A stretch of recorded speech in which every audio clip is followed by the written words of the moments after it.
للأسف ناس كتير أوي فاهمة الRed Pill غلط، بالذات الارتباط الفوقي، وده اللي بيخلّي ناس كتير تتحوّل لمسوخ. يعني أنا قعدت أفكّر هو إيه اللي مخلّي أغلب الناس اللي في جروبات الRed Pill وحتى عندي في الجروب برضه، أنا يعتبر جروب Red Pill برضه، الناس باحسّها مسوخ شوية أو اللي لسه عارف الموضوع باحسّه مسخ. فأنا عايز أصحّح حتّة معيّنة في الارتباط الفوقي، ولو ما تعرفش أصلًا إيه هو الارتباط الفوقي هاتكلّم عليه سريعًا برضه، وهاتكلّم عن الفهم الغلط. فلو أنت عارف الارتباط الفوقي ده فيديو مهم جدًا ليك علشان تفهمه صح، تتأكد إن أنت مش مسخ، ما تتحوّلش لمسخ. ولو أنت لسه بتفهم أصلًا يعني إيه Red Pill فده أنسب فيديو تتعلّم منّه الارتباط الفوقي بطريقة صح. أول حاجة هو إيه تعريف الارتباط الفوقي؟ يعني لو هنتكلم عن الارتباط الفوقي لازم نتكلم على تعريفه الأول، وعايزك تركز معايا لأن الموضوع هيبقى مهم جدا. أول حاجة الارتباط الفوقي معناه إن الأنثى دايما عايزة تكون مع أعلى قيمة تقدر توصل لها. ركز معايا وحط خطوط تحت أعلى قيمة وتقدر توصل لها، يعني حط تحت قيمة وتقدر خطين، لأن هم دول المشكلتين اللي بيخلّوا الناس تتحوّل لمسوخ. في ناس بتفهم كلمة قيمة إن هي القيمة وخلاص، حد قيمته عالية. لأ، هي مش قيمة، هي قيمة، قيمة أنت بتقدّمها. وهنا لازم تفصل بين تفكيرك كراجل وتفكيرها كأنثى، لأن دماغنا مختلفة، لأن جيناتنا مختلفة، لأننا جنسين مختلفين. قيمة غير قيمة، وكلمة قيمة دي معناها حاجة أنت بتقدّمها، حاجة هي بتدوّر عليها عند راجل معيّن، راجل يدّيها الشيء ده. مثلًا ممكن تكون قيمة الأمان، يعني هي حاسة إن هي مع راجل قادر يخلّيها submissively، قادر يخلّيها خاضعة ليه. لمّا بتحصل مشكلة في حياتكم واثقة 100% إن أنت قادر تحلّها. مثلًا لو أنتم اتجوّزتوا فهي هتكون واثقة إن لو البيت ما فيهوش فلوس فأنت هتعرف تتصرّف وتتعامل وتهندل، مش هتقعد تعيّط وتلوم الدنيا وتلوم البلد وتلوم حالك وتلوم كل حاجة وتقول كل الكلام غير إنّك تحل المشكلة. هي عارفة إن هي مع راجل قادر يهندل نَفْسه، يهندل المواقف الصعبة، فهي حاسة بالأمان. هي حطيت في دماغها طول ما أنا معاك، طول ما أنا متطمنة. في بنات بتدوّر على القيمة دي، وعلى فكرة دي أكتر قيمة البنات بتدوّر عليها. أنا دايمًا باحاول أعرف بنات جديدة، حتى لو أنا مجهّز اللي أنا هاتجوّزهم خلاص. أنا بقى لي 4 سنين بافلتر، فأنا مجهّز البنات اللي أنا ممكن أتجوّزها، بس لسه باعرف بنات جديدة، لإن أنا عايز دايمًا أكون في الملعب، وعايز دايمًا أشوف البنات بتعمل إيه، وعايز دايمًا أشوف البنات بتفكّر إزاي، عشان أبقى باقول الكلام اللي أنا شايفه في الحقيقة، مش اللي حصل لي من زمان أو مش اللي أنا قاريه في كتاب. لأ، أنا باقول الكلام اللي أنا شايفه، وأنا باشوف ده اللي بيفرقني عن أي حد تاني بيقدّم Red Pill، لإن أنا مش جاي أقول لك كلام نظري، أنا جاي أقول لك اللي أنا شايفه في الواقع. من القيم اللي البنت بتدوّر عليها، القيمة الاجتماعية، إن أنت ليك مكانة اجتماعية عالية، الناس بتحترمك، ليك وضع معيّن، prestige معيّن، وإزاي قادر تتعامل معاها في القعدات العائلية. في ناس يقعد يقِل من مراته قصاد الناس، وفي ناس تقعد تقِل من نفسها قصاد الناس. لأ، في مرّة كنت مع عشماوي وقابلنا بنتين في الجامعة، عشماوي اللي هو كان مصوّر فيديو معايا في الجامعة برضه. أول ما باقعد وهو عارف الكلام ده، أنا أول ما باقعد وباقدّمه للبنات اللي أنا أعرفها، عشماوي ده مهندس كذا، كذا، كذا، ماسك كام عامل، بيعمل كذا وبينتج كذا، مهندس عشماوي بنفسه. ليه؟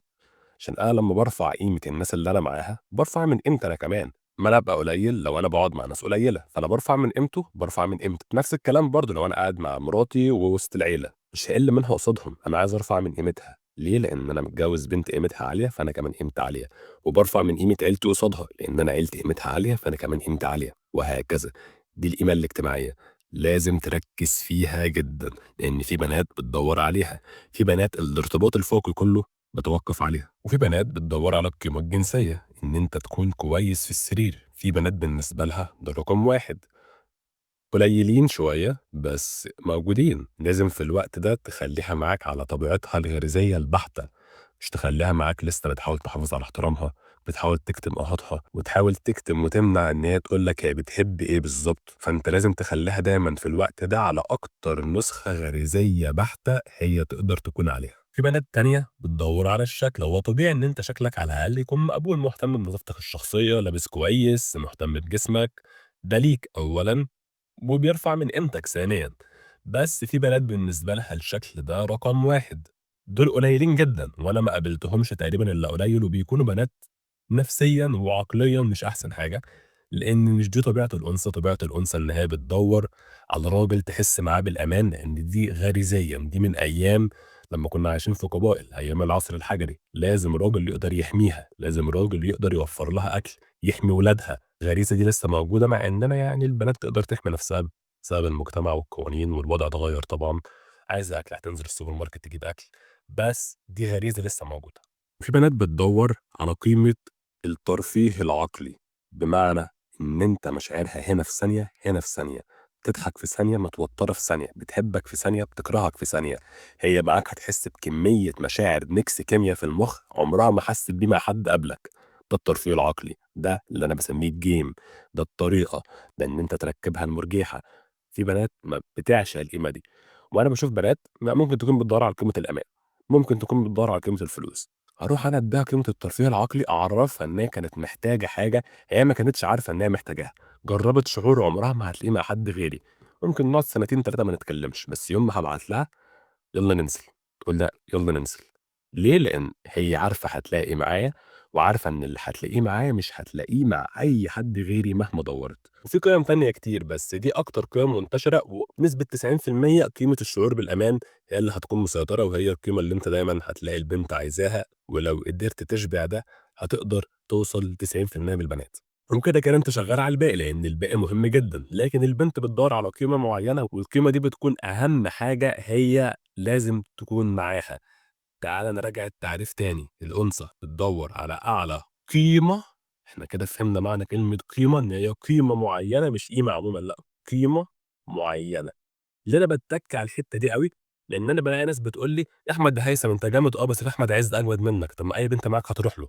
يا ابني لأ، هو أحمد عز قيمته عالية، بس هي بتدوّر على قيمة معيّنة، مش أي حد عالي وخلاص. وهنا أنُط على الجزء التاني في التعريف، تقدر توصل لها. هي مهما اتشقلبت مش هتوصل لأحمد عز، خلّينا واقعيين. هي مهما اتشقلبت مش هتوصل لتوم كروز. أنا نفسي في هيفاء وهبي، بس أنا مش هاعرف أوصل لها دلوقتي، فأنا هادوّر برضه على البنات اللي أنا أقدر أوصل لهم، مع إن لو حطيت هيفاء وهبي في دماغي هاجيبها، يعني أحمد هيثم يعملها. بس دي تقريبًا فيها كل العلامات الحمرا اللي أنا باقول إن أنتم تبعدوا عنها، فهي جامدة كشكل، بس ما تنفعش زوجة. فاللي أنا عايز أقوله إن البنت بتدوّر على أعلى قيمة هي تقدر توصل لها. فتعالَ نصيغ التعريف من تاني. قيمة الفلوس مثلًا، مع إنها نادرة، بس مثلًا هي تقدر توصل لها. في نجيب ساويرس، بس هي مش هتوصل له، فهي بتدوّر على حد مثلًا قادر يبقى معاه عربية وشايل سباك ده. ده بالنسبة لها اللي هي تقدر توصل له. قيمة الشكل، في جون سينا، بس هي تدوّر على حد يكون عنده على الأقل عضلات بطن، ده طموحها، مش مهم بقى إيه تاني. هي نِفْسها في جون سينا أكيد، بس مش هتقدر توصل له. فجون سينا مش هينافسك في الارتباط الفوقي. للأسف أنا باشوف ناس بتتحوّل لمسوخ، هو خايف يعرف البنت لإن هو مقتنع إن في حد أعلى منّه، ومنطقيًا هو دايمًا هتلاقي في حد أعلى منّك. أنا منطقيًا في حد أعلى منّي، لكن أنت ما تفكّرش بالمنطق لمّا تكون بتتعامل مع بنت، لإن البنت بتدوّر على أعلى قيمة تقدر توصل لها. هي شايفة مثلًا البنات اللي معايا شايفين إن أحمد هيثم ده أعلى قيمة هم يقدروا يوصلوا لها. هل في أعلى من أحمد هيثم؟ منطقيًا في، بس هي بمشاعرها مش عايزة حتى لو في، هي عايزة أحمد هيثم خلاص، هو ده اللي قدرت توصل له. هي هَمّها دلوقتي تحافظ عليه. أكبر غلطة أنت ممكن تعملها إن أنت تحسّس البنت إن هي أحسن منّك. دايمًا باقول لك أنت الجايزة. أنت رقم 1، أنت المفروض هي بتسعى علشانك، وأنت صعب إن هي توصل لك، ويوم ما توصل لك ده يوم عيد بالنسبة لها، لإن هي لو حست لثانية إن أنت مضمون، الارتباط الفوقي هيشتغل وهيقول لها ثواني، إحنا بنقول إن أنتِ تستاهلي أعلى قيمة تقدري توصلي لها. هو أنتِ مع قيمة عالية بس هو حسسِك مع الوقت إن أنتِ تستاهلي قيمة أعلى، فروحي شوفي القيمة الأعلى. وهنا بتبدأ كل المشاكل اللي بتحصل في العلاقات. مش هانسى إن في شيخ كان متجوّز بنت قعد يعلّمها علوم شرعية ويودّيها لمشايخ حرفيًا خلّاها علامة في الدين، ولمّا حَسِّت إن هي فاهمة في الدين أعلى منّه قالت له: "على فكرة أنا ندمانة إن أنا اتجوّزتك، يا ريتني كنت اتجوّزت الشيخ فُلان، ده أعلم منّك." فشوف حتى اللي عارفة في الدين عندها ارتباط فوقي، لإن ده غريزة، ده حاجة هي مش قادرة تتحكم فيها، والغريزة دي موجودة في المحترمة واللي مش محترمة. ما هو ركّز معايا، الارتباط الفوقي بيشتغل، عندك 3 احتمالات، أول احتمال بُص أنا آسفة، أنا مش هاقدر أكمّل معاك، أنا مش حاسة إن أنا باحبك زي الأول، أنا اتقفلت مرّة واحدة، مش عارفة أنا اتقفلت ليه، أنا نِفْسي أحس بمشاعر من ناحيتك، والله أنا قاعدة باعيّط إن أنا ما باحسّش بمشاعر من ناحيتك، بس أعمل إيه، مش قادرة، سامحني. دي لغتهم، لمّا تسمع الكلام ده منها تعرف إن أنت وقعت في الارتباط الفوقي، وهي شايفة إن هي تستاهل أحسن منّك، بس لو محترمة هتقول لك كده وتبعد عنّك الأول، بعدين تشوف حد تاني. في بنات تانية هتقول ما أنا أستاهل اللي أحسن منّه، بس أنا مش ضامنة إن أنا هالاقي اللي أحسن منّه، فأنا محتاجاه يدّيني ثقة في نفسي زي ما هو بيعمل، أنا عايزاه يقول لي أنتِ حلوة، أنتِ تستاهلي، أنتِ قادرة، هو يقول لي الكلام ده ويشجعني ويحسسني إن أنا أستاهل عشان أقدر أعرف غيره، وأول ما السنارة تشبك مع غيرك وتحس إن هو خلاص بدأ يبقى عنده مشاعر من ناحيتها، تقول لك بُص مش قادرة أكمّل، معلش، فده نوع مش محترم. يبقى أنا التالتة خالص بقى ده نوع ممكن نقول شتايم الدنيا كلّها فيه، تقول لك بُص هو أنت بتقدّم لي قيمة، قيمة الفلوس مثلًا، بس في حد تاني أنا عرفته وقدّم لي الترفيه العقلي وأنا ما كنتش عارفة إن أنا محتاجة ده، بس أنا بقيت مدمناه، فأنا عايزة فلوسك، فأنا هاخلّيك للفلوس، بس هاجيب الترفيه العقلي من واحد تاني، فخلّيك موجود، أنت بتصرف عليّا، بس أنا عايزة واحد تاني، أنا عايزة واحد قادر يحسّسني إن أنا أُنثى. أنت بتحسسني إن أنا بيتصرف عليّا، أنا عايز أبقى أنثى، فخلّيك، بس أنا أخونك معاه، ما تزعلش، بس أنا عايزاه. الارتباط الفوقي ما بيعترفش بالذكريات، يعني هي عندها ذكريات كتيرة معاك، وأنت كنت ألفا أنت كنت جامد مش ألفا، أنت كنت أسطورة، أحمد عز جنبك 0 على الشمال، أحمد هيثم جنبك 0 على الشمال، وده أعلى من أحمد عز خلّي بالك، فشوف أنت كنت فين؟ بقيت سِمْب مع الوقت، الارتباط الفوقي بقى هيفكّر في الذكريات؟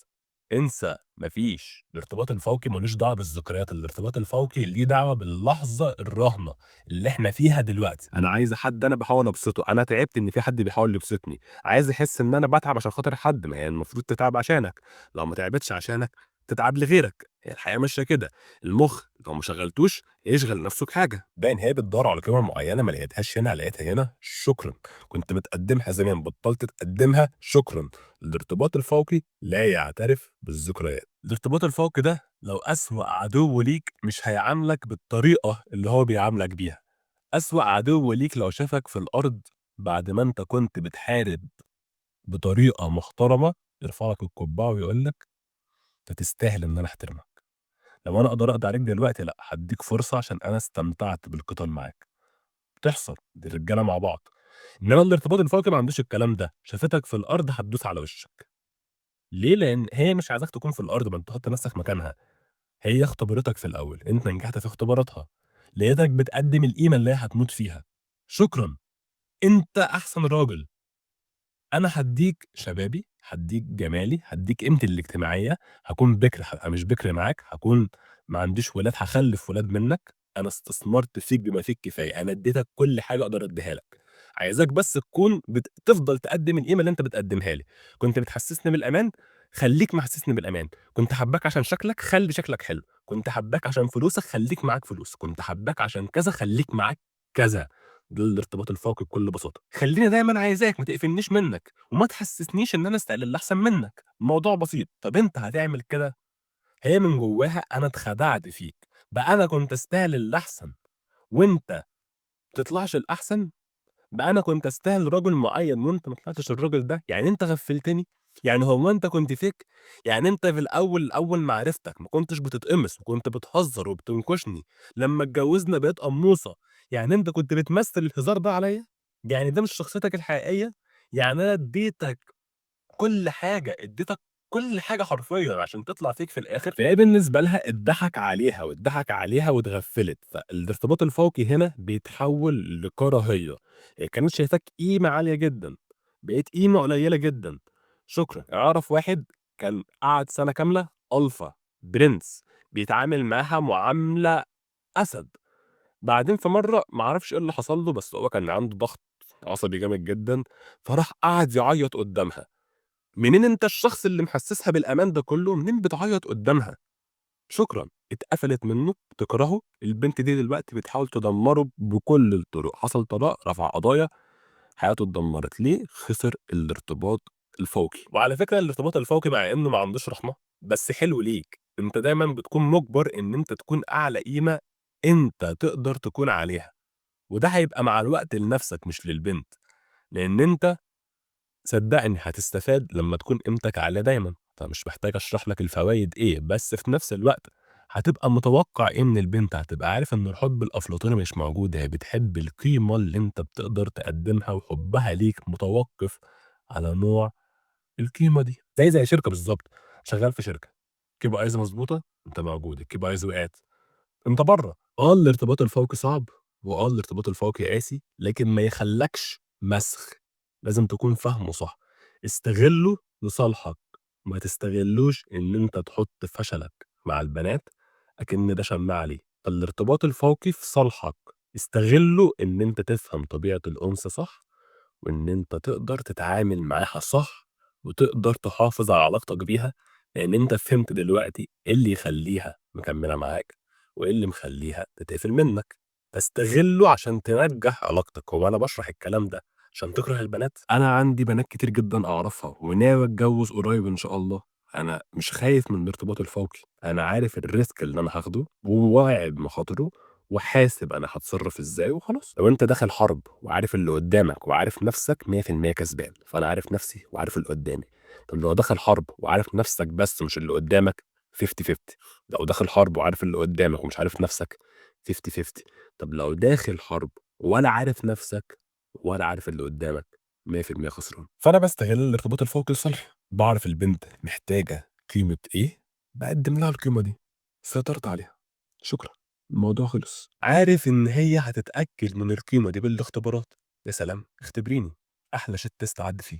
هتتقمصي شويتين، اتقمصي، هتنكشيني وتقولي لي ما بتحبنيش، ما باحبكيش وباخونِك كمان، هتلعبي الجيم معايا، أنا الجيم نفسها، فهاهكّر دماغها، ليه؟ لإن أنا عارف نفسي، عندي الجزء النفسي اللي يخلّيني أقدر أعدّي في الاختبارات وعارف إزاي أعدّيها، وعارف هي بتعمل الاختبارات ليه، عشان تتأكد من القيمة اللي أنا باقدّمها في الارتباط الفوقي، تتأكد من توافقي مع القيمة دي، اتأكدي، هانجح، خلاص نهكّر الجيم. وأنت كمان تقدر تكون كده، لإن أنت تقدر تشتري كتاب لعبة الاختبارات، تتعلّم كل أنواع الاختبارات اللي موجودة، فبالتالي لمّا تختبرك تنجح، وهتلاقي اللينك ده في الdescription تحت، الحق اشتري الكتاب.